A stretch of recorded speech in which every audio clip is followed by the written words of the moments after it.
That's just sports, baby.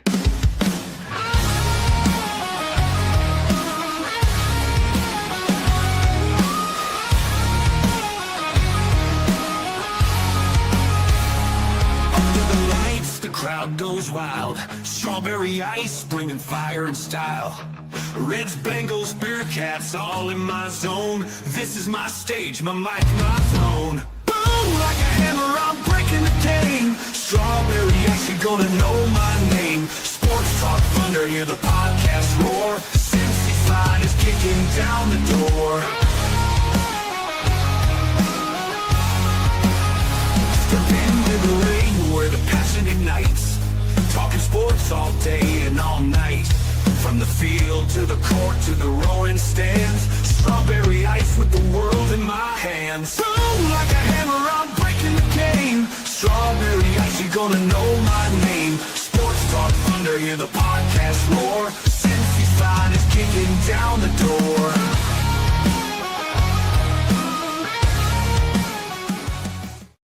Hey guys, what's going on? Welcome to the show. This is Sports with Strawberry Ice. I'm your host, the Iceman, Jeff Trenopole. And as always, I bring you sports from a West Side point of view right here in the great city of Cincinnati, Ohio. And as always, I'm coming to you live from the Ice Cave. And the Ice Cave is brought to you by Priority Lawn and Landscaping. If you need that grass cut, I mean, it's hot. Do you really want to cut the grass right now? Get Johnny them to do it, Priority Lawn and Landscaping. You need your flower beds cleaned up, get Johnny to do it. You need shrubs done, anything. I mean, anything. Lawn and landscaping required. Think Priority Lawn and Landscaping. Don't think it. Call them at 513-430-6114. That's 513-430-6114. You can also follow them on Facebook. Either message them on Facebook or call them. When you do, tell them you heard about them from Sports with Strawberry Ice. What is up to everybody in the chat? We've got, let's see who's in there first. We got Stranger in there, Brad's in there, Fro's in there, Michael Madden, Crypt Keeper's in there, Bengals Captain's in there. What is up, everybody? All right, it is hot as hell. I have been down to training camp every day except for one. You can tell by my arms. The sun hits me on this side. So this one's getting a little redder. So, you know, I guess I always tell you, I don't tan. I turn red. So that's why I'm strawberry. Anyway, the Reds this weekend swept the Tampa Bay Rays. Do you believe? They're starting to make me. We'll see. But tonight will be a big test for them. They're taking on the Los Angeles Dodgers, who, as a kid, I could not stand the Los Angeles Dodgers because back then we were in the NL West and that was our biggest rival. So I would love to beat them. We're going to have some of their best pitchers coming at us. So it's going to be a good test for the Reds. Trade deadline is the 31st. It's coming up here shortly. Hopefully the Reds will trade to get a bat, maybe an arm and back into the bullpen. That would be great. Bengals Training Camp, day 5. Like I said, Shemar Stewart, his second practice.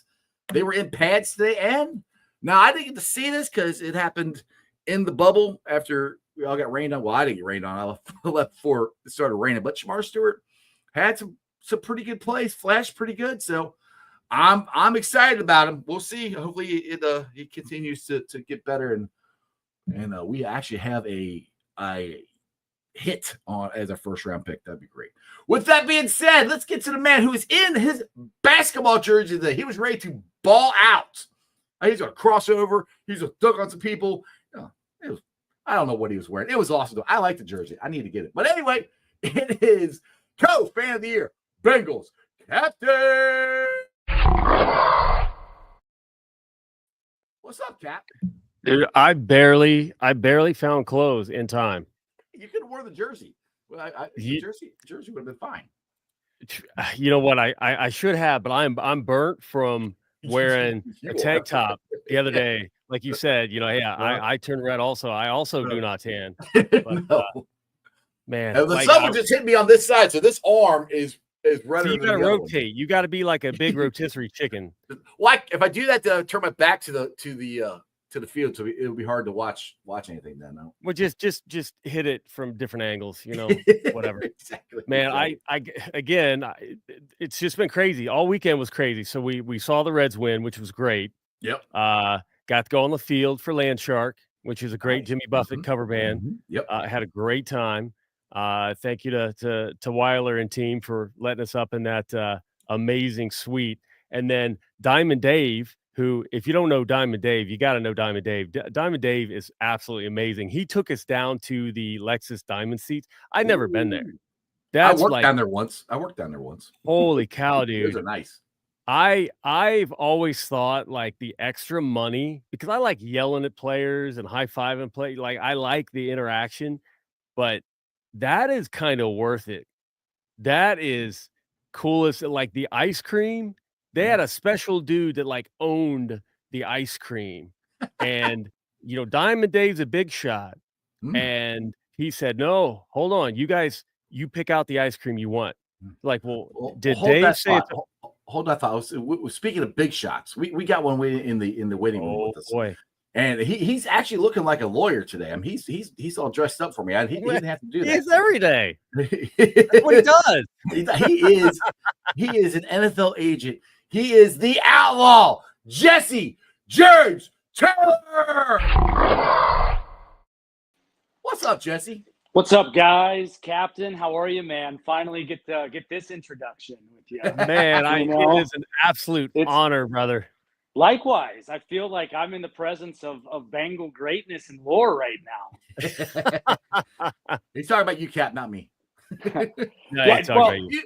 Jeff, we already had that connection, man. Like is this number 3 now? I finally got to actually meet you in person last weekend at the Jungle Gym, because every other time it's been like this. So you were talking to Andrew Fox Miller, and I was like, Jesse.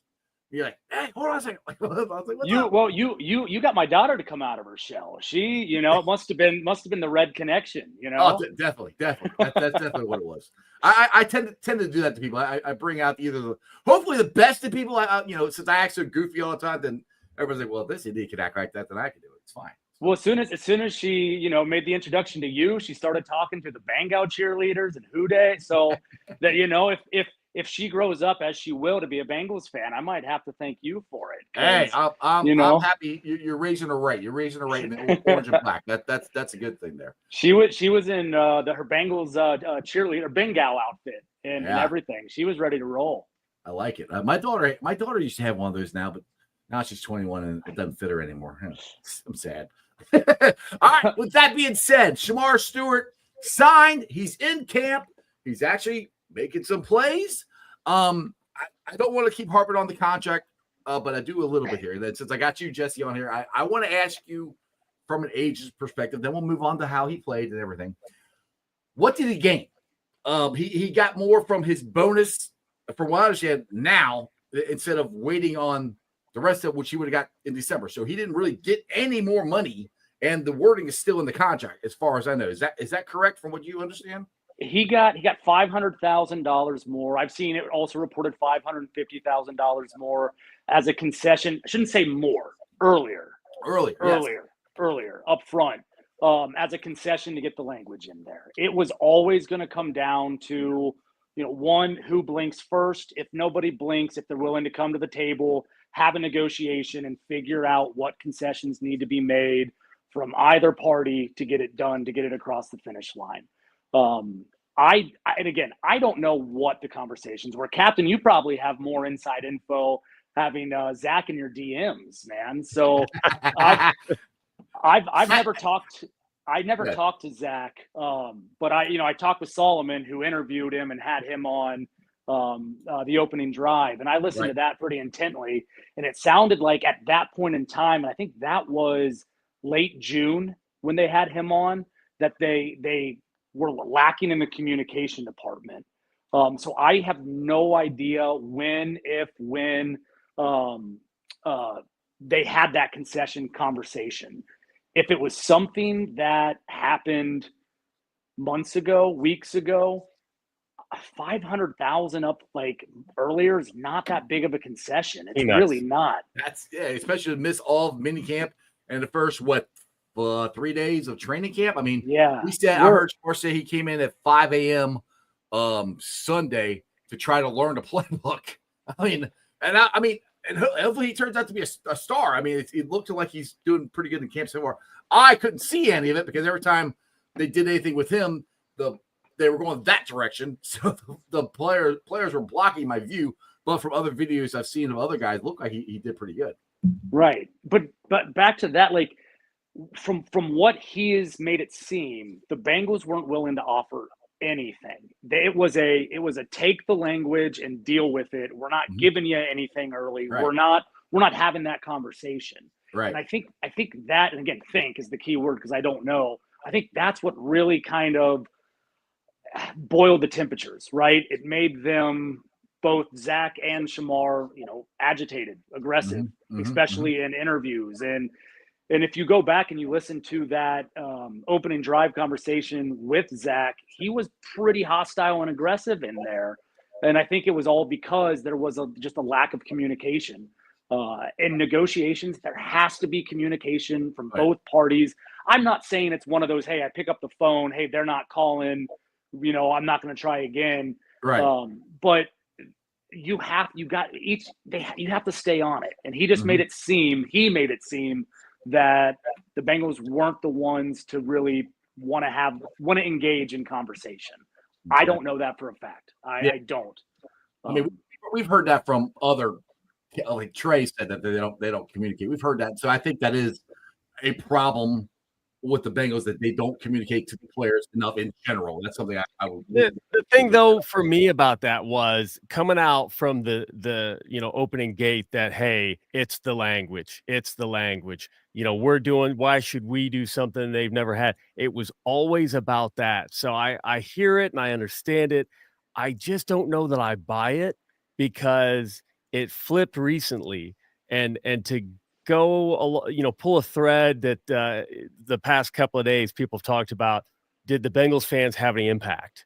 And I applauded everybody because it was coming. Right here. It was all him. He did. That's what some of the trolls say, just to kind of throw it back in my face. I'm like, I never claimed credit that I'm way. giving you credit because you went on here and looked him up. So Okay, so that happened. Now, Jake Lisco, I don't know the timing, and he couldn't remember the timing. He went after some of the his roster of clients. He said he talked about that on Locked On. So there was something that I didn't know, and I gave him props for that on the show last time, I think last week. Yeah, last Monday, yeah.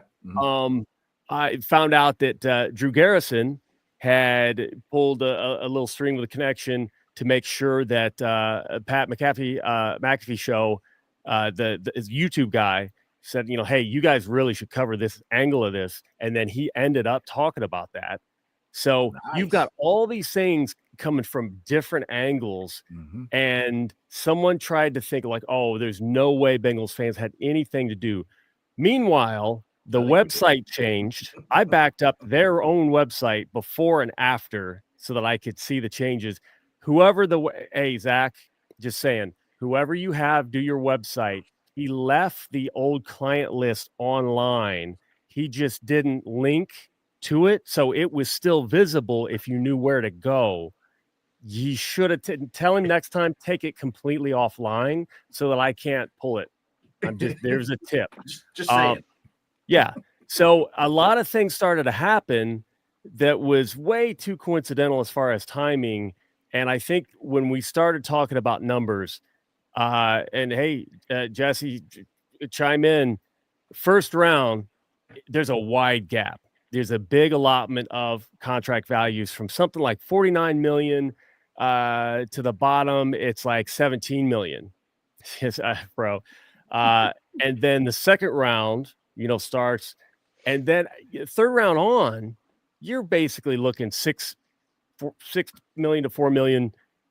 If he didn't play and he entered again, some people say he's lucky to be picked at 17 and he gets that 18 some odd million. He's not going to look a year out of football with the agent issues and the contract issues. He's not looking at third round. I bet fourth or fifth. Even if he was second round, he's losing 10 million, 12 million. It's not worth it. It's not worth it when everybody around you signed that language. So to me, that 500,000 feels like, all right, Zach, we're going to give you a little benefit of the doubt so you don't completely lose face. Here's 500K up front, pocket change in the grand scheme of things. There you go. Because I'm thinking they know they're going to have to deal with him again once the contract comes up. and they can say, hey, remember, we didn't hang you out to dry when everyone was laughing at you and Baby Gronk. Well, I mean, your math is right. I don't have it in front of me, but it seems extremely like, spot on from what I've looked at every second round contract. I've looked at the majority of the first round contracts. But yeah, one thing that I take away from this, Cap, is if I have a negotiation with the Bengals, I need to scrub my social media clean. So that way you and the rest of Bengal Nation don't come at me, you know. No, He's the expert. look, we're it's all subjective. We're humans. Like, we absolutely are on social media. We interact with everyone. It's plausible. I don't know for sure. I can't speak for Zach. I don't know the guy. I've actually never met him. But does yeah, he actually exist? Right. I've heard him. I've heard him on the radio. I'll just give you that. Right, I haven't seen him, but I've heard him. Right. So it's absolutely possible. I mean, if we have thick skin as agents, we have to. You have to. Yeah, you have right. to. Well, I don't know if he does, because he went after Duke, which is where he's like, oh, it's above your pay grade. They just did weird stuff that I've never seen agents do, like going after. That was a snarky comment to say that Duke commenting on Shemar and the agent interaction, to say that was above his pay grade. I'm like, does he understand the front office? That brings up a great point. And that is a giant part of these negotiations, is understanding who you're negotiating against. Or it's an adversarial business. It really is. Doesn't make us adversaries. It's just you have to be adversarial in it, but you have to know and you have to fully understand the tendencies of the person in front of you. That's not just negotiations in football. That's negotiations in life. Right. In order to find 100%. Like, you have to go, and I'm not saying he wasn't prepared, but you have to know their tendencies, what they like. And this kind of brings us into the whole Trey Hendrickson situation as well, is you have to understand what they're going to do or what it's going to take to get it across that finish line in a form of a presentation, which is what I'm almost positive that's what Rocky Arsenault did differently than David Mulugeta. Is he was able to make a full presentation of, here's how Chase fits and T fits together. Of course, it helps that Chase, from what I've heard, is saying it's a package deal or it's no deal. Right. Yeah. But that kind of helps. Yeah. Take that aspect out of it. We don't know if that's what actually happened or if that's just kind of some fun banter, because at the end of the day, I think Rocky actually said, here's how it works 2025, 2026, 2027, 2028, and so on. You have to be able to show them how it all comes together. Not that they're not capable of it. It's just that's kind of different from how they do business. And my understanding, that's also, it dates back to 2029 with Andre Smith, with Jimmy Gould coming in and assisting in that. Is Jimmy has this great rapport with them. He knew how to butter him up, so to speak, and get that deal across the finish line. Not only that, Jimmy was able, I think, to take some of the concessions that Andre wasn't willing to give up and say, hey, this is kind of how this works. Here's the back and forth. And Jimmy's a great guy. I don't know if you guys have ever met Jimmy or not. He's a heck of an agent and a great guy here in Cincinnati. But yeah, was going back to college gonna happen? No. And if you remember, I know I was one of the people on Twitter, on the radio talking about it, saying that it's an option. It is an option. This is what it's going to take. It's going to have to be a court injunction is going to have to happen. They're going to have to, without getting a waiver signed from the NCAA, which that was never going to happen. But it's possible with today's day and age that a court would sign off on that based on irreparable harm and being able to be successful on the merits. It could have happened. I'm glad it didn't. I'm glad they didn't go that route. And I think it was fun to talk about. It was fun to maybe go work out at home or at Texas A&M just to try to maybe kind of swing that leverage. Of course, what happens when the opposing side calls you out and says it's never going to happen, right? Carson Palmer, that's what happens. Yeah. You lose that leverage really quickly. You can't knock him for trying it, right? And I'm not saying that's what he was doing. That's just what it appeared like to me, is, hey, I'm going to go and work out. A lot of guys go and work out at their colleges. A lot of the guys that we train go back home and work out at their colleges. They're not trained. That wasn't unusual. Everybody act like this is some unusual thing. That wasn't unusual at all. Not at all. Not at all. I mean, because it'll help them get ready for the season. Good. 100%. I mean, that's what it's about. That's what you want to hear. That's what you want to see. It's fun to take that narrative and run with it and say, it's possible. It's possible that's what he's doing.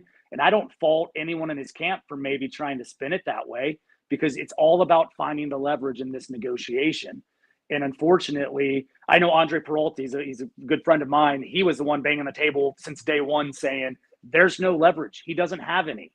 He wasn't wrong, but he had to create it. You have to create it in that situation. Throwing the team under the bus might not be the best way of creating that leverage.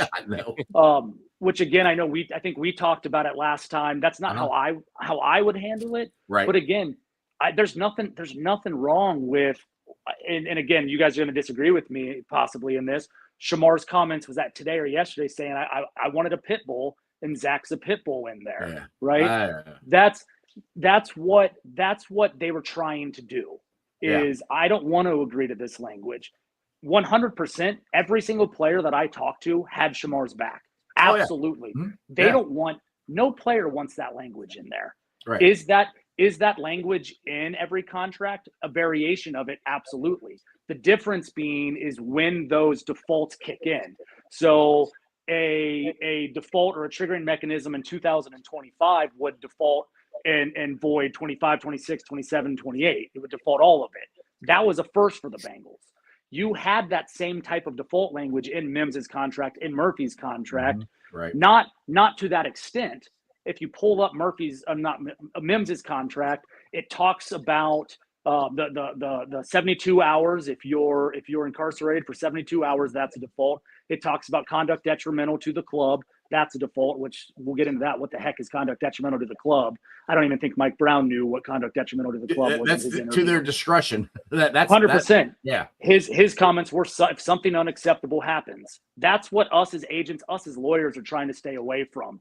You better believe if someone presented a contract to them for, merchandising, for work to be done, like whether a contractor for these renovations has something, hey, if something unacceptable happens to one of our guys, you guys are at fault for it.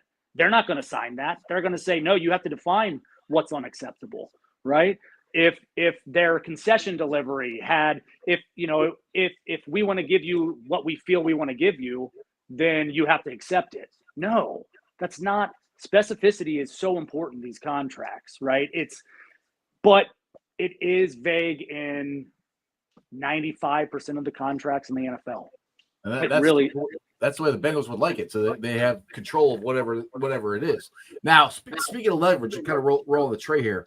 Some people are asking, like in the comments here, does Shemar coming in, does that give Trey more leverage or less leverage, or does Trey really have any leverage? Because I'm kind of like, yeah, he does, but I don't see him missing. I just don't see him missing games. Maybe one game, but I don't think that's in his best interest to miss games. But what's your thoughts on Trey? He came out last week and said it's about the guarantees. I guess they want to guarantee 1 year, and he wants at least second and possibly third year, so guaranteed.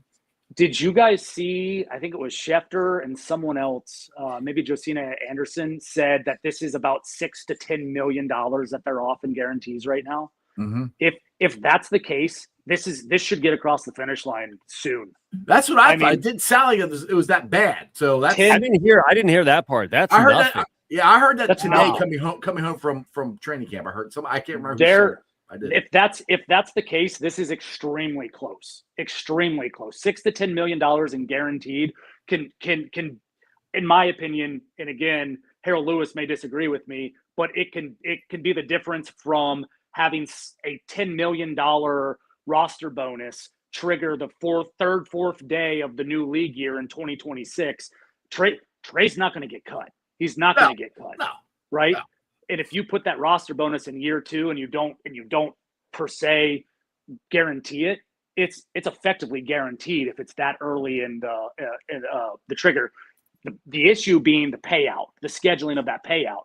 If the Bengals are willing to agree to put it that it's paid out the day that it triggers, effectively that's a guarantee without calling it a guarantee, and it doesn't break the precedent or again, not sure what they're arguing over. Unless they really want to get the word guarantee in there to say, that's the only thing. It becomes not effective if he's cut due to injury, which sucks, right? But in all skill cap, it's gonna be guaranteed for both of those. It just wouldn't be guaranteed for injury if he had a catastrophic injury in this year, right? Right. Right. So that's one way of possibly pushing it across the finish line, is structuring it to where you just give them. It doesn't even have to be a $10 million payout. If they're off by 6, add 6 into a triggering roster bonus. I'm impressed. I'm impressed with Jesse or with me, because I am very impressive, but I think Jesse's more impressive. Jesse James Taylor, future prospects need to look him up.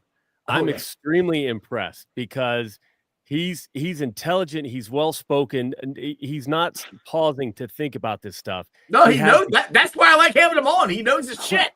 And if I'm going to use the dog analogy, now listen, I love pit bulls. I'm a big advocate of it's the owner of the dog, but when somebody says pit bull, I think they want to try to say like just overly aggressive and like just persistent and whatever. I think that's a bad analogy. What you want is a Malinois. You want someone who is intelligent, well-trained, lethal when they need to be, not just blindly biting people on the ass. Yeah. And that kind of feels like Zach Taylor bit himself on the ass a few times. Whereas we have a professional, I mean, technically everyone's professional, but if I'm looking for assistance, I'm going to this guy. Oh, I already told Jesse if I ever get actually offered to get paid to do this by somebody. The only thing I guess different we have to do is get him some Louis Vuitton shoes and some bling, and say, hey, you could be rolling in a Rolls Royce. Get him all iced out. I'm more along the lines of dressed like you were today in a basketball shirt and or cut off in basketball shorts. This is just for show. If you see my Twitter, I'm constantly doing, trampoline jumps with my son and playing football with my son. Play football in the mud. That looks like fun. That was a blast. Fun. That was a blast. That kid is. I'll brag about my son for a quick second. He's not even 6 years old yet, and he's doing backflips on a trampoline. He's playing tackle football for Anderson Youth Football. He's nice. He's got that dog in him. While we're on the dog theme right now. So, but no, Cap. There's the epic basketball uniform. Yeah, look at that. No, it's a great look. It's well. So if anybody cares, that was Waden Williamson. Goodberry worked with them to design a Burrow jersey, a basketball jersey, and a Chase jersey. They are. The quality on the jerseys are great. They sell out every time. I don't think they have anything in stock. But anytime you see anybody talk about Waden Williamson and the basketball jerseys, buy one. They're awesome. Yeah, I asked you today when I saw it. I said I like the jersey. I'm kind of giving you the crap about it, but I like the jersey. I think it's cool looking. I want one. So awesome. I have to try to get one. Maybe next time all three of us will just wear that. We're on the show. There you go. I'm down. But no, thanks. I appreciate the kind words. It's not about being loud. It's not about being boisterous. It's about knowing your stuff, being more prepared than the other side, and knowing who you're going after, so to speak. Yeah, exactly. It's the same thing. It's the same thing in business. This is business. Like it doesn't matter. It's just being prepared and knowing your stuff. That's exactly what it is. Now, just you got a gut feeling. Do you think you said the numbers? What you're saying is right with Trey, and they're that close to with the guarantees. Do you think Mon on here in the comments said he thinks it's signed by Wednesday? Do you think this got a good shot at getting done this week? It depends on communication, right? Mm-hmm. I mean, these can get done as fast as in as much time as they want to sink into it. It just depends. I've been a part of negotiations with clubs where the club is nonstop picking up the phone and calling. kind of, the Philadelphia Eagles way of things is let's get in there, let's get it done, boom, let's get on to the next one. Right. Right. It just depends on allocation of time and resources. And one thing you said on my show before, you've been on here so many times here lately, which is great. I appreciate that. I wasn't trying to sound like a bad thing. Fine, I won't come. No. I want you to come back on. But you said this that it's basically it's Troy and Katie.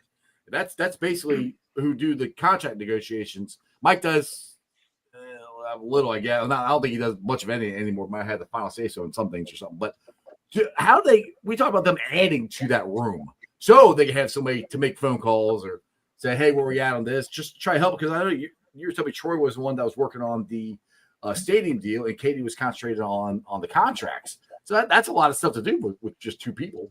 I'm sure that you mentioned the Eagles. I'm sure they got more. It's you got to think. They're running a multi-billion-dollar company. It's not, well, all right, hundreds of millions of dollars. If you go back and you see the financial report from the Green Bay Packers since they're publicly traded, I think it was like $419 million is what each club took in, right? So they're handling every business deal that comes in and out of that stadium. Now, yes, there are other attorneys that work in there. They're allocating, get the deals with the concessions done, get the deals with the future, next summer concerts that are coming in. But effectively, everything goes through their office, right? They're the ones that say, yep, or no, we're not going to do that. So they are dealing with a ton. That's not how every NFL team's doing business. A lot of them hire, like Howie Roseman can deal with contracts. He can do all of this stuff. He's basically given full grace from his ownership group, from the owner, saying, yep, we're good. We trust you. Here's the money. Build us a championship caliber team. That is different here, right? Because Katie, my understanding, and from when I worked with Richard Katz and Mike McCafferty, Katie is kind of the main one that they would deal with. That's who they would talk the deals with when it was the bigger clients, kind of the more financial strapped clients. Now there are other individuals who would deal with, like draft day, undrafted free agents. We've dealt with Marcus Lewis back in the day when Marvin Lewis was coach. Marcus Lewis was helping deal out undrafted free agency deals. So, that's a completely different story. Like draft day is crazy from the 6th round through the next 3 days. Right. It's you have to have all hands. And that's fast. You guys are going fast there too. That's quick. Right. But when we're talking about free agent signings, when we're talking about, the final checks and balances, it goes through Troy and then Katie. Katie's always been the top dog in that. Yeah. Cap, you got anything you want to add on to that before we move on to what we've seen down at training camp here? No, again, amazing explanation. And it's funny what little I've heard from the other agent, the stark contrast between what I'm hearing now and I'm telling you, I think I've been in sales before cybersecurity, and I was never the fast talker. I was always the solution person. I knew I had confidence in whatever the product was. I had confidence in myself that I could explain everything and present choices that would provide the value you're looking for. And it's up to you to pick. It's like, I know we can make a deal, and I want them to understand what they're looking at and whatever that potential is. It's the slick talking, the flashy stuff, people do it, people make money, but it's very shallow. It doesn't last. Zay Flowers dropped him. I think once you get to a certain level, you talk to people, you realize what else is out there. You realize, okay, I need someone who's able to handle a little bit more complex contracts, more difficult negotiations. again, the pit bull attitude is not going to work with a lot of teams, but especially not that family. Absolutely not. No, it's not. All right, let's see here. Oh, go ahead, Jesse. Go ahead. No, I was just saying it's all based on preparation and just kind of knowing where, beating them to where you know they're already going to be at. Right. And if you can get to that point first, I think that was maybe, and again, speculating, maybe the only reason was 500K. Mm-hmm. I have no idea. They could have came in and said, "Hey, look, we'll concede, but we want 65% of the signing bonus paid upon signing." Right. And they may have just said, "No, we're not giving you anything." And this is just kind of the number that they got. That's very plausible, very possible that could have happened. But I think if you came out from the start and said, "Hey, look, we understand the language. We don't want it. We know it's not likely that it's going to go away. This is what we're asking for. This is it. This is our take it or leave it." There's no take it or leave it with first round picks. Unfortunately, so maybe they called their bluff and said, "Tough luck." That's right where we're at. But exactly. First round pick, everything's slotted, so it's so hard. That's why we don't normally have holdouts anymore. It's they usually get it done here. T. Brookie here was asking about the contract, the contract for the stadium. They still haven't signed that yet. Do you know where they're at on that front there? I think they're still at the exact same place they were. June? What they got the agreement, the verbal agreement on June 28th. So we're a month past, and so signed yet. So, but again, look, in 2 days, deadlines make things happen. Yes, they really do. Yes, they do. That's in negotiating 101. So 48 hours is still quite a bit of time to get that. Well, not even. We're 30 hours. Right. They can get it across the finish line. There's too much riding on it for them not to, from both Hamilton County and from the Bengals. It's there. Maybe they're waiting on, I don't know, the state to throw something else in there, but give us the money that they're giving the Browns. Yeah, that was an issue, I know, and it will be an issue if there's not fairness there. There will be a gigantic issue with that. The thing with that though is there's nothing that's going to stop them from putting a provision in there that if the state throws an extra $200 million towards Cincinnati, that it gets 100 to the county, 100 to the Bengals in relief of what they've already committed. They can put language in there. That's what drives me crazy. Is I feel like everyone thinks that there's word limits and page limits on contracts. There's not. There's not. You can have a contract this small, or you have one this thick. I've done companies for the sale of contracts that have been 2 pages. I've had them that are 250 pages. Like it's all what your client wants. It's all what the other party wants. Like it's easy. It's just easy to put the language in there. Take the time and spell it out. There you go. That's when we hire you, because I would get lost in that. All right, let's do some training camp stuff here. It's me and Capper down there, and Jesse, I know you've been paying attention here, but Michael Madden wants to know who's looking good and who's looking awful now on the defense. I know it's early in training camp. Cap, what was your takeaways on your 2 days that you've been down there so far? I know a lot of people have questions about guys who sign big contracts, and sometimes the cynics of old in Cincinnati can come out. T. Higgins looks really good, really, really, really good. Him and Jamar are working out with Chad Johnson in the off season. I noticed I'm watching T. Higgins' feet way more. And I feel like he does look quicker. Now, I was told out there that he did drop body fat, add some muscle. So he's the best that he's felt. He changed his training regimen. He wants to make sure he's trying not to have all the hamstring injuries. That's why that's the biggest. He apparently is extremely upset that he didn't get 1,000 yards, despite missing the 4 games. So he is coming for Jamar has every chance to get another Triple Crown. And T's, I don't see why T won't be over 1,200 yards. Burton, Burton looks good. I don't understand. I don't know what the beach towel was hanging off. I know. I saw that today. Like he literally had a beach towel hanging off the back of his pants. Like, hey, but if he blows up, he's gonna have all the kids doing it. I'll do it. I'll hang it. You know, I am very susceptible to be led. Yeah, that's fine. Joe looks great. I know everybody's been harping on DJ Turner looking rough. He's going to get some great competition. Hey, you know who I've liked? Just not to interrupt you, but DJ Ivy.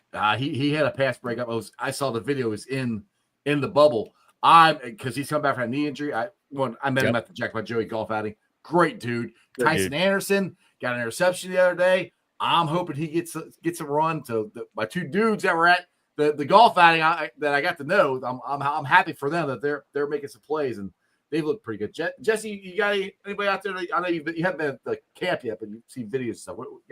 Yeah. What? Real quick, I'm going to piggyback something Captain said about Higgins and his body, getting his body right. When these players get astronomical amounts of money, the things that they're able to give back and spend on their own body, literally, the rich get richer, right? It's not no different with this. Doesn't surprise me to hear that about T. I don't know how much money he's put into his body, so to speak, but I know Jamar did it. Jamar's always done it. I'm not saying T hasn't, but man, the difference when these guys start making that upper echelon money and they literally invest it back in themselves, it pays off dividends. My guy, Miles Murphy. I think Miles Murphy's looked good from everything that I've been reading, what I've been seeing. Not just that, his biggest hype man's his brother Max. Max is Max great. is awesome. I love Max. Yeah, but he'll say it like it is, which is what I love. He's not just blowing smoke for the sake of blowing smoke. Right. And everything that I've seen, he looks completely different. I mean, we're looking at a more stout, bigger, faster, stronger Miles Murphy. And look, the biggest thing that helps with these players is competition. Iron sharpens iron. When you bring in another first round pick to push you, you're looking at, the possibility of maybe not getting your 5th-year option picked up. Trust me, these guys. Deadlines. It's deadlines. Right. When you don't get, I'm not saying he didn't get the playing time, but he really didn't. I'll say he didn't. He didn't get the playing time. Yeah. And you're looking at a 5th-year option. Most of the time, the players are like, man, just get me to free agency. Get me to free agency. When you're not getting the playing time and you're not getting the body of work out there, I think he's going to explode. Yeah, I really do. So he is in a sense playing in a contract year, right? That 5th-year option is the same as a franchise tag. That's big for a guy who's only been playing 3 years. So Miles Murphy's been looking great. I've actually been extremely impressed with Dylan Fairchild. Yes. That the film that I've been watching, way better than advertised. I mean, I haven't seen him on run plays, but his pass blocking looks really, really good. To the point where I'm going, man, is he just that good, or has our D-line not taken the step yet? Our D-lines look pretty good too. I think TJ Slayton is going to be a big impact. I mean, that was one of the most underrated moves that the Bengals made. I think it's a great move and nobody was really talking about. I think TJ Slayton has looked really good. We got a question here about the slot corner. I love Fig, Josh Newton, and I didn't know this. So they talked about I can't remember what show I heard this on, but Joe came in the offseason, I think, or before training camp started, and did film study with the defense. That was Josh Newton's idea. Josh Newton, who's a rookie last year, asked Joe to come in. And I heard, I can't remember, James, somebody was asking Josh about it. And they asked, were you nervous? He's like, no. He's like, I'm trying to get better. And you go ask the best quarterback in the league to come in and help you, see what he sees. That's going to help them. So, I mean, I love everything about Fig. I like his mental makeup. The dog getting the play. I think I've said that from the beginning. I think he's got the shot at the slot corner there. It shouldn't come as a surprise. So Fig was one of the guys that I looked at when he was at TCU as, hey, like, is this guy someone to reach out to try to represent? And honestly, his preseason grade before that. I think was he injured? I think. He might have been. I don't. But remember. he had a lot of people thinking he could be a late first, high second round pick. So I'm not surprised at all. The talent's there. It's definitely the same guy that I remember watching film on from before. Yeah, and Williams got here. Money Mac shooter. He's going back to what he did his rookie year, which I would love to know why. I said it last year. Why he changed it? I don't know. I will. I can't take credit, but I will point out I was saying that last year, only thanks to Shane Graham, who tipped me on a few things. Like, all right, what's going on with Evan? Could be injury that limping along, and then finally he was injured and actually out. But he's like, everything is super fixable. And then recently he said that he was trying to work on a consistency and changed a bunch of things that made him into a different kicker. That's exactly what Shane was talking about. He's going back to the basics and he's drilling everything. Yeah, he's good. Good, Jesse. No, I was just Evan and his wife had a kid last year too, didn't they? Yes. Do you guys know? And again, I'm not trying to pry into the private life. No, I saw him and his daughter, and I think a daughter and Logan Wilson's kid were running around the field the other day. So I saw that. Like life, all these athletes are humans, and the trials of life can at times. I'm not making excuses for anyone. I'm just saying outside factors, outside influences happen all the time. I think we're going to see a different Evan this year. Just getting complete. I think he'll go back to doing what he was doing. Not making an excuse in any way. I've never heard anyone even bring that up as a remote possibility. But I remember talking to Delta O'Neal when he was with Denver. He was going through some personal issues with Denver. When he got over here, everything blew by, and he was back to the Pro Bowl player that he was. So I think a lot of times fans forget that these guys are humans and they go through the same trials and tribulations as us. Yeah, exactly. And I don't feel like you're old enough to be talking about Delta O'Neal. Like, you've been living right, buddy. Do what? Oh, that's I graduated high school in 2005. That's right when that trade took place. So yeah. 2005. Way back then. How old was I? I was old. 30. I was old. I've been a big Bengals fan for as long as I can remember. My dad's had season tickets since 1987, so awesome, nice. That's dedication. Get them during the strike year. That proves a lot. Yep. Well, same year I was born, so that whole story is kind of mom gets pregnant, dad gets season tickets. Perfect. Exactly. Right. Well, you guys have to come down to my tailgate at Moorline Logger House this year if you get the chance. We have a great time down there.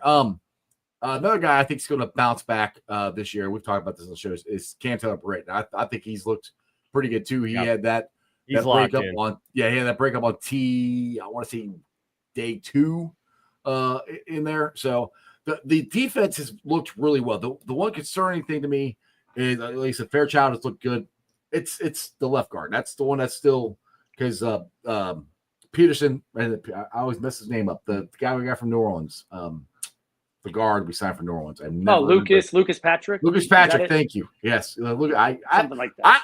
I hope I'll never remember his name. I don't know why I cannot remember his name. But Lucas Patrick has been injured again.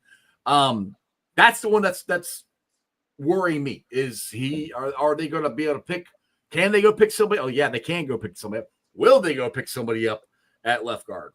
Will Hernandez just got cleared today. I don't know if you guys saw that. I just retweeted that right before the show started. So that I said interesting. I'm like maybe, but I mean, I'm a typical Bengal fan. Every time anybody that's a guard or anything like that, oh, he's cleared. Hey, Bengals, go get this. Hey, Bengals, But we need to go get somebody. I think, and I think he'd be a good person at least make a phone call. Yep. That's the one spot that still is worrying me. Everything else, I think we're gonna be fine. I really do. As long as we don't have a whole bunch of injuries, but we gotta get Trey in here. So you said left. Are they putting Fairchild in it, right? I haven't been paying attention. No, sorry. No, I flipped it around. Right, It's right okay. guard. Sorry. Okay, Yeah, gotcha. I flipped her. I said, Cody closed out the season pretty well. Oh, I see. Well, I think Cody is going to be okay. The problem, Cody, for our team, I think is better as a swing guy because he can play multiple stuff. That's where, just selfishly as a Bengals fan, he's better there because he can do so much stuff. That would hurt our depth. So that's why I'm hoping. I know he definitely need depth. Yeah, you know what's going to happen. Good teams, a la the Eagles right now, they don't wait for the injury to happen. They sign the depth piece early. I mean, it's what teams do. The teams that are proactive. It's football. It's a long season. Get them in. Get them now. Again, it's just typical. They wait a little too long. Sorry, I'm laughing at Michael Band here. He said, "Ice, you're going to break down and try that pickle slushy." No. So last week I went to Sonic. I like Sonic. This is nothing. It is something against Sonic. But so I went there and they had this new what they call it, dill burger meal or whatever. You can get a new hamburger with it's got pickles on it and stuff, and it's got some kind of special pickle sauce or whatever. You get pickled hash browns. And I didn't want the slushy. So I was like, I'll just take a Coke. And I didn't think it'd be. I thought maybe $10 maybe. It was $18 freaking. I'm like, are you? And I don't even get a beer. I'm like, are you serious? I didn't want the slushy anyway. So needless to say, I canceled the order, and that's what he's talking about. I didn't get the. You canceled an order and drive through? Yeah. Hey, props. $18, dude. $18. That's crazy. That's the world. That's the world we live in. It doesn't even mean that you couldn't afford the 18. It's just sticker shock of wait a minute. Shock. Yeah. I'm like, what? Like, I was like, are you serious? He's like, yeah. I'm like, never mind. Just cancel it. He goes, okay. Rob says the pickle slushy's horrendous. Now, so we are going to ride in Pelotonia Sunday. And we still have to post fundraising and everything. So be on the lookout for that. But one of my most enjoyable parts of the ride is the rest stop. And they have all the pickle juice to drink to, replenish electrolytes and everything else and salt and all that. Oh, I don't know why. Like ordinarily, I don't know that I would just sit there and drink pickle juice. But on ride day, I am a pickle juice fiend. Look, I like pickle. I did not want to try the slushy. I'm like, everything else sounded really good. I mean, I love. You guys? I'm sure you guys had sunflower seeds. You ever had the sunflower seeds that taste like the dill pickle? Yeah. Oh my god, those seeds are great. I love those. So yeah, it's nothing. It's just the price. I'm like, I didn't get. Like I said, I didn't get a beer.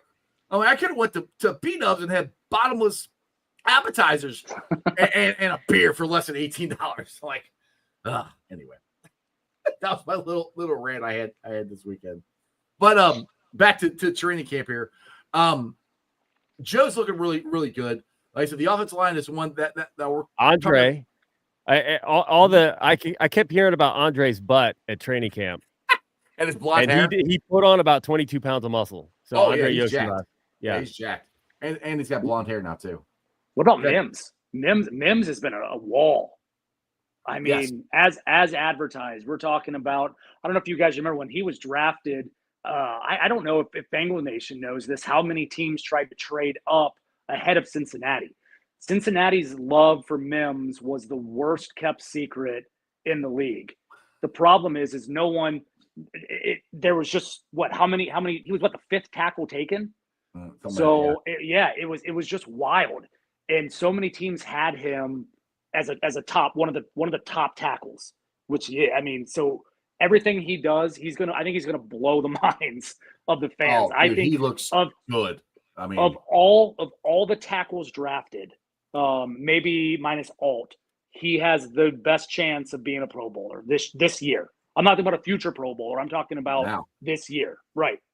He's so athletic and quick for a man that size. You should be able to move that quick as big as he is. Yeah. The Chiefs tried trading up a couple, I think two other teams in the back end tried trading up. No, there were no takers, but no one was letting those back end teams come up to get them. So fantastic. Right. Outside of Bowers, Mims was the guy the Bengals just loved. Yeah, Bowers would be good dude. Wing here says that Yoshi shaved his legs. I don't know. I saw him on Mic'd Up talking about that. He's trying to be more aerodynamic. Right. all the hair on his legs. That's a swimmer trick, but I don't know if he's going to be swimming anywhere. But he does look faster. He does look faster. We finally got to meet Barrett Carter. Did you get signed? Did you get signed? Yeah. Nice. We got the card signed. You want to talk about an extremely intelligent, humble, hungry, just a gracious dude. The rookies are usually awkward. I'm just going to the Taste of the Bengals. You know, the rookies are usually off in a little corner, all talking amongst themselves. And when they're approached by fans, it's usually awkward. I love watching that every year to see if anybody is a little different. Like Mixon was a little quiet, and then Mixon chop it up with fans afterward to see that progression. So Barrett Carter, I mean, he approached us like a vet, and we're on the practice field. And of course, security is high. So one of the guys, front office was going to go get him for me.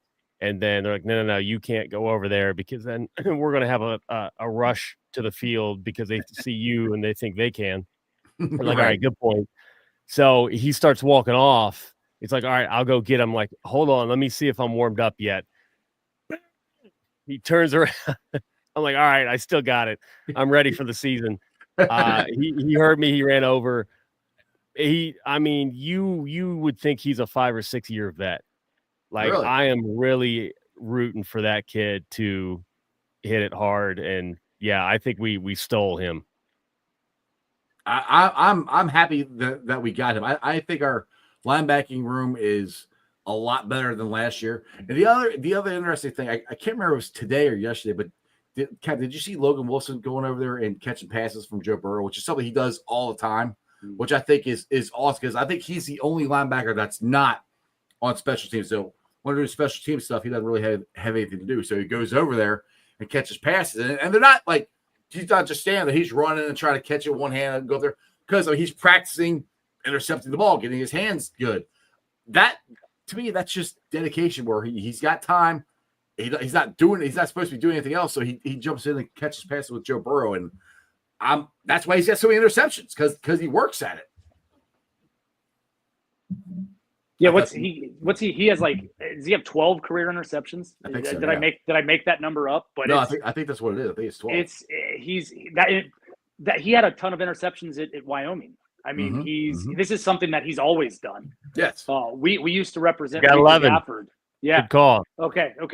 We represent he's no longer playing, but Rico Gafford, who was a wide receiver cornerback with Wyoming during the same probably 2 years earlier than Logan Wilson. And Rico said the same thing. Even when Logan was young, you just knew this kid resonates, a captain, this kid resonates, everything, just first one on the field, last one off the field. And he's way more athletic than you think. Way more athletic. Oh yeah, he's trying to make one-handed catcher, so he's definitely athletic, and it's going to translate. We already see it translate into the season. I think it's going to help him this year, and I think he's going to be a captain this year. I really do think he'll be a captain on this team. Jesse, you've been on for What's that? What about Trey? Trey said that he wants to be captain. It's kind of hard to be a captain when you're not at camp. I like everybody predicting Wednesday. Because Wednesday is the last day in the 90s, and then the temperatures drop off drastically. So he gets back in camp in the 80s and high 70s. Strategic. All right. Wednesday's my son's birthday. So let's make it happen. That'd be a great day. He's a huge Bengals fan. He's already literally yelling at me to skip work to take him to camp. Well, hey. If you do, come find me because I'll be down there. You come out there and sweat it out with me. Jesse, you've been on for 59 minutes. I appreciate you, brother. Plug anything. You get your stuff with Solving you do with SiriusXM? Yeah, usually every Friday morning, 9 a.m., we're on SiriusXM NFL Channel 88, the opening drive, where we have a segment called Sports Business Weekly, where we break down basically any and every business topic, contract, holdout, what the fines look like that Trey's getting $50,000 a day and then $877,000 if he misses a preseason game. So we break down everything on that show. Only way to catch it, though, is with the Sirius XM subscription. I wish that I could give those out like candy, but I can't. You can follow me on Twitter, Agent Jesse James, Instagram, Agent Jesse James 1. Feel free to private message me. I message back, unlike Captain, who I've been in his DMs for probably the last year and a half. So really, my DMs are a disaster. I got Cap's number, and I have a hard time getting him to answer text. He's getting better. I have a hard time getting the answer text. I got his number. Hey, no, I give him shit. I love it when people give Cap shit about it. Oh, we talked a little bit, but yeah, okay, yeah. We won't discuss that conversation. I need to get better. He called me out. I need to get better. Before that, go scroll up even higher, or I'll screenshot and send them to you. But gee, I never saw this. I even sent you the question, and it's literally right above. Thank you. I don't even understand how I missed that. All good. Good. I'm just teasing you, man. But yeah, like if you guys see me at a game, if you see me at a tailgate, come up. You want to talk ball? I literally eat, sleep, and breathe football. Football is a religion in our family. Love talking about it. You're not gonna bother me talking contracts. I literally do it every single day, and I love doing it. So talk to me if you see me. Message me if you want. I appreciate the time coming on here and talking with you guys. Hey, anytime you want, Jesse. Who day. All right, Jesse is awesome. Go follow him on Twitter. He's a great dude. Like, seriously, go talk to him. He will talk ball with you. He's awesome. And if you've got a star athlete in the family, start talking to him now. Seriously, that dude. Like I looked at the list. You know, they make a ranking of based on contracts and stuff like that. And everything that we just went through over agents, I'm looking at a dude like that, wondering we need to get this guy moved up the ladder. Yeah. I understand it's an extremely difficult business. It might be easy-ish to get into, obviously, for some people. I feel like outside in, I feel like you should be a lawyer. Like, or you should, hey, lawyer, paralegal, someone who is ingrained and massively negotiated contracts, understands the language, like not just, I'll stop there. That's why I like him. I asked some questions regarding the Shemar situation. He gave phenomenal answers. And he just spits it out. He knows it up here. That's the thing that's impressive. And hey, I get it. When you go to, I'll just say it, when you go to Zach Hiller's website, there's a lot of flash, and I'm thinking, I don't know where to buy the man. I gotta fly. Just love me right now. I'm dying here. I've been trying. There's literally going to be a fly on my eyeball, and I'm going to try to play it off. I saw you swinging at it. God, it's getting aggressive. I'm going to punch it in the face. Little fly face.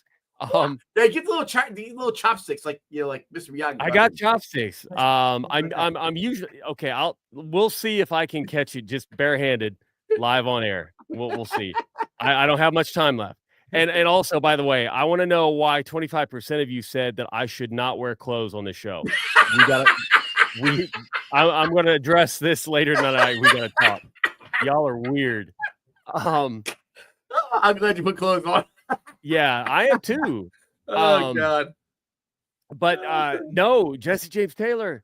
I don't see a hoodie that I can buy with his name on it, or all this stuff. Like, and I get it. Like the whole grind culture and the TikTok thing, and everybody's an entrepreneur, and it's all these marketing ideas and everybody.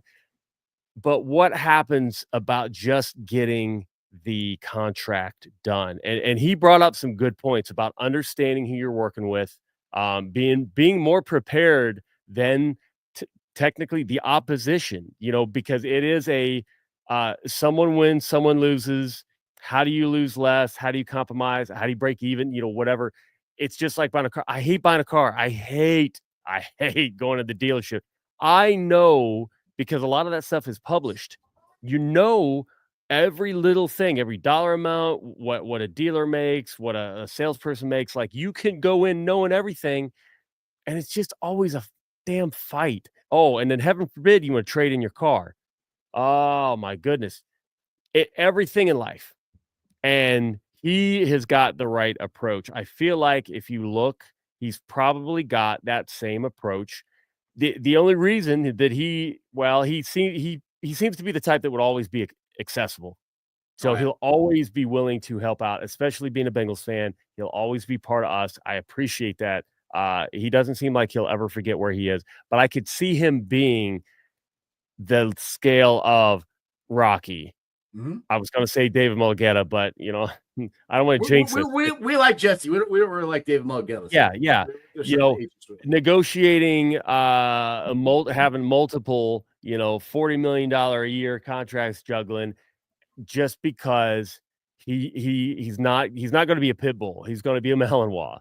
He is going to make sure. Go back to the beginning of the show for that to get the reference. He doesn't back down, but he's going to know when to go on the offensive, and he's going to do it the right way. He's going to, have the platform, have the knowledge, the experience.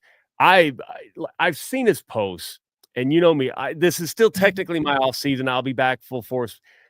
But even when in season, this is Cap's load management season. I don't get the time to really dive in, and I've got to dive into him more because I am floored at how good that was. Thank you for having him on with me, so that I could experience.